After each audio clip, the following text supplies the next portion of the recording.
அனைவருக்கும் வணக்கம். திமுகவில் பல ஆண்டு காலமாக அதிமுகவினரின் சாம்ராஜ்யமே கொடி கட்டி பறக்கிறது. இந்த செய்தி பலருக்கு ஆச்சரியமாக இருக்கலாம். ஆனால் அதுதான் உண்மை. மாற்றான் தோட்டத்து மல்லிகைக்கு மனம் உண்டு என திமுகவை நிறுவிய அண்ணா அப்போது சொல்லி வைத்ததை விடாப்பிடியாக கடைபிடித்து வருகிறது திமுக. தமிழகத்தில் திமுக அதிமுக என இரண்டும் தான் பிரதான கட்சிகள். அதிமுகவை ஆரம்பித்து எம்ஜிஆர் வெற்றி பெற்ற பிறகு தாவல்கள் அதிகரித்தது.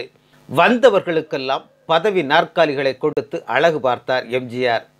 தன்னை திமுகவில் இருந்து வெளியேற்ற வழிமொழிந்த நெடுஞ்செழியனையே தனது அமைச்சரவையில் தனக்கு அடுத்த இடத்தில் வைத்து அழகு பார்த்தார்.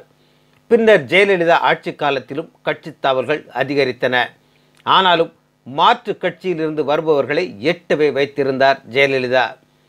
சென்னையின் பரிதி இளம்பழுதி, சேலத்து அர்ஜுனன் என யார் வந்தாலும் ஒரே அளவுகோலில் வைத்திருப்பார் ஜெயலலிதா.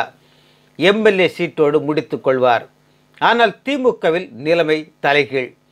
சாத்தூர் ராமச்சந்திரன், ஏவ வேலு, கூக செல்வம் என அதிமுகவில் இருந்து வந்தவர்களே திமுகவில் கோலோச்சுகின்றனர்.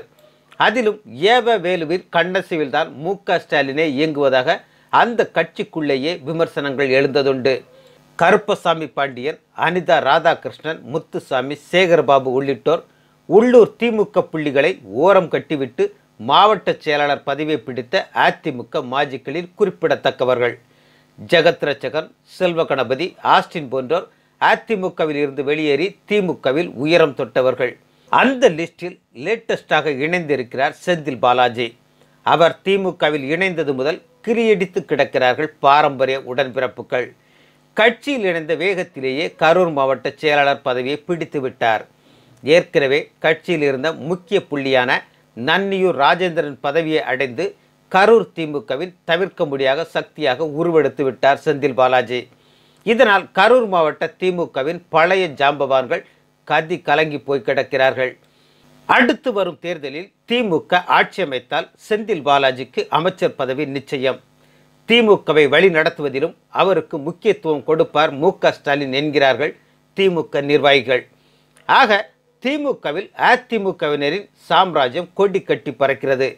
எதிரி கட்சியான அதிமுகவில் இருந்து வருபவர்களுக்கெல்லாம் பெரும் பதவிகளை கொடுக்க மனமுவுக்கும் மு.க. ஸ்டாலின் ஒரு காலத்தில் தென் மாநிலத்தில் கொடிகட்டி பறந்த தனது உடன் பிறந்த சகோதரரான மு.க. அழகிரியை மட்டும் ஒதுக்கி வைத்து விட்டாரே என கலங்குகிறார்கள் திமுகவில் உள்ள சில நிர்வாகிகள். இன்னொரு முக்கியமான விஷயம், அதிமுகவின் முக்கிய புள்ளியும் தற்போது டிடிவி தினகரனுடன் இணைந்து செயல்படுபவருமான தங்க தமிழ்ச்செல்வனும் திமுகவிற்கு தாவ தயாராகிவிட்டதாக தகவல். நன்றி.